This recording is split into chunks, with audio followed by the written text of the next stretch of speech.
오늘 우리가 함께 읽어가는 창세기 35장 내용에서는 마침내 야곱이 하나님께 서원한 대로 약속을 이행하게 되는 내용, 그것을 우리가 함께 읽게 됩니다. 세겜이라고 하는 이 지역에 여러 시간들을 보내게 되면서 그곳에서 큰 사건이 발생했던 이야기, 우리가 창세기 34장 어제 읽었던 말씀에서 함께 확인했습니다. 디나라고 하는 딸이 그곳의 성읍의 가장 지도자의 아들에게 강간을 당하게 되고, 또 그들이 찾아와서 함께 통혼을 하자 이렇게 요구를 한 것에 대해서 속여 대답을 하고, 그들이 할례를 받고 회복이 되기 전에 칼을 가지고 그들을 다 죽이게 되는 그런 큰 죄를 범하게 된 겁니다. 그 일로 인하여 야곱은 또다시 큰 두려움에 사로잡히게 되죠. 주변 사람들이 우리를 가만히 두지 않을 거다. 왜 이렇게 해서 이렇게 힘들게 하느냐. 또 이렇게 자식들을 향해서 책망하는 말씀을 전하게 됩니다. 두려움 가운데 있는 그들에게 또다시 하나님이 야곱의 생애 가운데 함께 하셨던 것처럼 하나님이 야곱에게 또 나타나 주셨어요. 그리고 그로 하여금 어떻게 행할 것인가를 명령을 통해서 그에게 말씀하시는 내용이 소개가 되죠. 35장 1절 말씀 한번 보시기 바랍니다. 야곱에게 이르시되 일어나 베델로 올라가서 거기 거주하며 내가 내 영 에서의 낯을 피하여 도망하던 때 내게 나타났던 하나님께 거기서 제단을 쌓으라, 이러한 명령을 내려주십니다.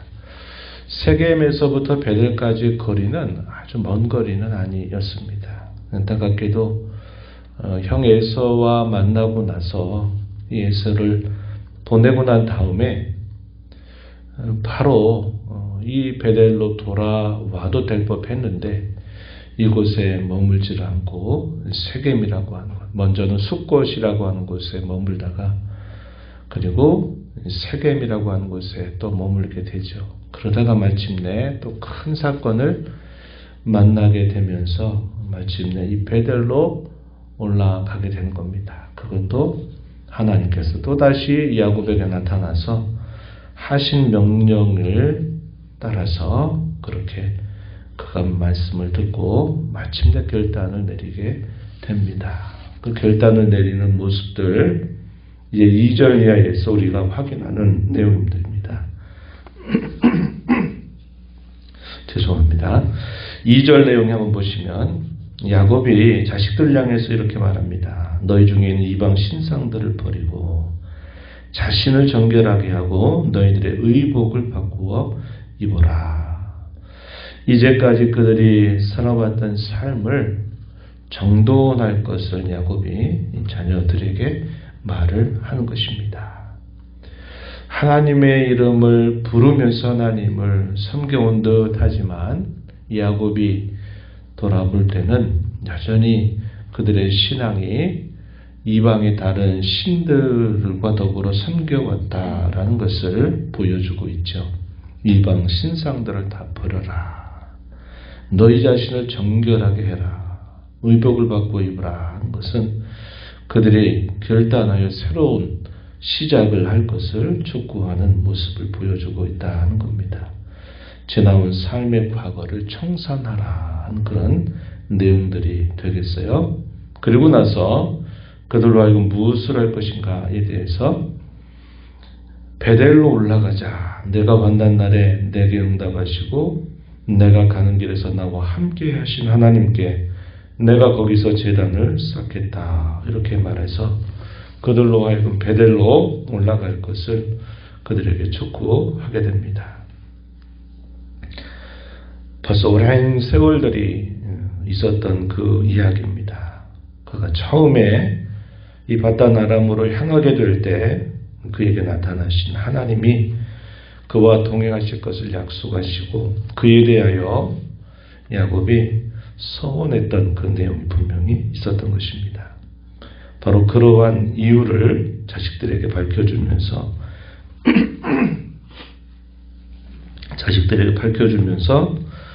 그들로 하여금 이 베델로 올라가자 이렇게 말을 건넸어요. 자식들이 아무런 반대 없이 아버지가 하자고 하는 대로 그대로 순종하는 모습을 보여줍니다. 그래서 이방의 신상들을 가져오고 자기 귀에 있는 그 귀고리들을 다 야곱에게 건네주고 또 그것을 세겜 근처 상수리나무 아래에 그 모든 것들을 다 묻는 겁니다. 그래서 그들이 그동안 살아왔던 삶의 내용들을 결단하는 모습을 보여주고 있는 것이죠. 이러한 일과 함께 하나님께서 또다시 야곱을 보호하시는데 어떻게 하시느냐. 사면에 있는 모든 사람들로 하여금 이 야곱을 두려워하게 하여서 그들을 어떻게 하지 못하게 한 겁니다. 그 아들들을 추격하지 못하도록 하나님께서 이 야곱을 보호하시게 되는 거죠. 그리고 마침내 야곱은 그의 가족들을 데리고서 약속했던 그곳 베델로 도착을 하게 되고 거기에서 제단을 쌓고 그곳의 이름을 엘 베델이라 이렇게 부릅니다. 무슨 뜻이냐? 베델의 하나님이라고 한 뜻을 가진 그 이름으로 그곳 제단의 이름을 짓게 된 거죠. 이게 이제 하나님께 서원했던 그 내용들을 이행하는 야곱의 모습이 되는 겁니다. 하나님께서 이러한 야곱을 향하여 또다시 하나님이 찾아오셔서 그에게 복을 약속하세요. 약복강 나루에서 이 야곱을 찾아오셨던 하나님이 내 이름이 무엇이냐? 내 이름이 야곱이다 하는 말을 들으시고서는 그 이름을 이스라엘이로 바꿔라 이렇게 말씀하셨는데 여기서 또다시 하나님께서 확정해 주십니다. 이스라엘이 너의 이름이 될 것이다 이렇게 말하게 돼요. 그러면서 하나님께서 그의 할아버지 그리고 아버지에게 약속하셨던 이 언약의 복을 이 야곱에게 또다시 재확인해 주시게 됩니다. 본문 11절 말씀 한번 보시면 이렇게 하나님이 말씀하셨어요. 나는 전능한 하나님이라 생육하며 번성하라. 한 백성과 백성들의 총회가 내게서 나오고 왕들이 내 허리에서 나올 것이다. 아브라함과 이삭에게 준 땅을 너에게 주고 내가 너의 후손에게도 그 땅을 줄 것이다.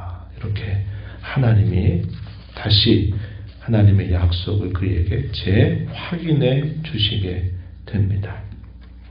야곱은 그 하나님의 약속을 받고서 그곳에 돌 기둥을 세우고 그 위에 전제를 붓고 또 기름을 붓고 그곳의 이름을 베델이라 이렇게 부른 것입니다.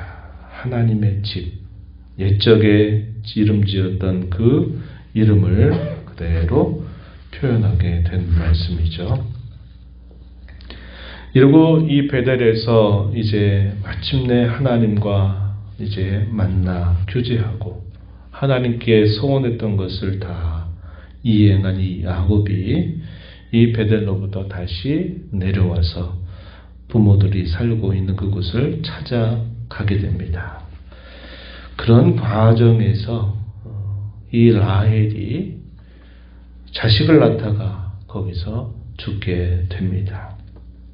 베델과 에브라 사이 곧 베들레헴 가는 길 그곳에서 이 라헬이 야곱의 말일째 아들인 이 베냐민을 낳으면서 그는 죽음을 당하게 되어 죽게 됩니다. 이 모습은 우리가 일적에 삼촌 라반의 집에서 나오다가 이 라반의 추격을 받아 만나게 된 그곳에서 내가 왜 드라빔을 훔쳐갔느냐 하는 그런 말을 들었을 때 절대로 그런 일 없습니다. 만약에 그런 일이 있다면 그는 살지 못할 겁니다. 라고 맹세했던 그 말을 떠오르게 하는 대목이죠. 그런 맹세 가운데서 결국 라헬이 이 드라빔을 훔쳤다가 이렇게 지내왔던 겁니다. 그러다가 이렇게 일찍 그가 죽게 된 것, 우리가 그것을 좀 연관시켜서 볼 수 있는 부분이에요. 이 마지막 아들을 낳다가 죽게 되니까 그 아들의 이름을 처음에 뭐라고 불렀냐면 베노니라고 불렀다 그랬습니다. 베노니, 슬픔의 자식이다, 이런 뜻을 가지고 있는 이름이에요. 하지만 야곱은 또다시 그의 이름을 바꿉니다. 뭐라고 바꾸느냐?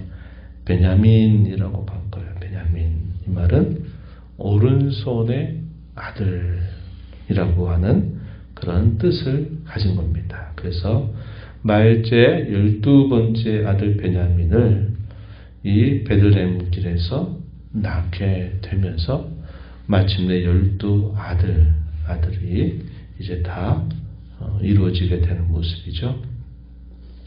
라헬을 장사합니다. 그리고 계속 이동을 해서 마침내 부모가 있는 곳으로 찾아오게 된 거예요. 참 긴 여정이 아닐 수 없습니다. 그런 과정에서 또 사건이 벌어져요. 이번에는 첫째 아들이었던 르우벤이 서모였던 비라와 동침을 하는 모습이 또 일어나게 된 겁니다. 이 사건 때문에 그의 생애가 또 많은 변화를 겪게 되는 거죠. 장자의 권리가 그에게 주어지는 것이 아니라 그 장자의 권리가 요셉에게로 이양되는 모습이 나타나게 된다 하는 겁니다. 계속적으로 하나님의 은혜의 역사는 계속 부어지고 있고 또 그런 과정에서 조금씩 그 은혜에 보답하는 삶을 살아가지만 여전히 죄된 모습들은 벗어나지 못하는 그런 한계를 보여주고 있다 하는 것이죠. 야곱의 12아들에 대한 목록은 23절로부터 26절에 소개가 되고 있고요. 이삭의 나이 180살로 이삭도 이제 하나님의 부름을 받아서 그가 세상을 떠나가게 됩니다. 헤브론 기럇 아르바 그곳에 그가 살다가 마침내 떠나게 되는 것이죠. 그래서 아브라함과 이삭이 이제 그들의 곁을 다 떠나가게 되고 야곱이 그들에 있어서 가장 이제 어른이 되는 그런 순간이 다가오게 된 겁니다. 오늘 우리가 이 말씀을 보면서 이런 생각을 하죠. 야곱의 이름을 이스라엘로 바꿔주신 하나님, 그 하나님께서 또다시 이제 베델로 다시 올라온 이 야곱을 이스라엘이라고 또 불러주시게 됩니다. 그의 살아갈 삶의 내용을 하나님이 이와 같이 바꿔주시겠다라고 하는 사실이죠. 하나님이 그의 이름을 친히 바꿔주셨다 하는 것을 우리가 생각하면서 오늘 저와 여러분은 또 어떻습니까? 하나님께서 저와 여러분을 뭐라고 부르세요? 내 자녀다 이렇게 부르시죠. 그리고 성도라고 또 부르시기도 합니다. 우리를 그리스도인이라고 부르기도 하고 때로는 우리를 주님의 신부라고 부르기도 합니다. 이것은 그 어떤 존재가 아니라 천지의 창조자이신 하나님이 저와 여러분의 이름을 바꿔주신 거죠. 우리의 삶을 바꿔주신 것입니다. 우리로 하여금 그 이름대로 받을 약속을 우리에게 분명히 포함해서 주시는 그 이름이 바로 이러한 이름들이다 하는 것을 우리가 알게 되죠.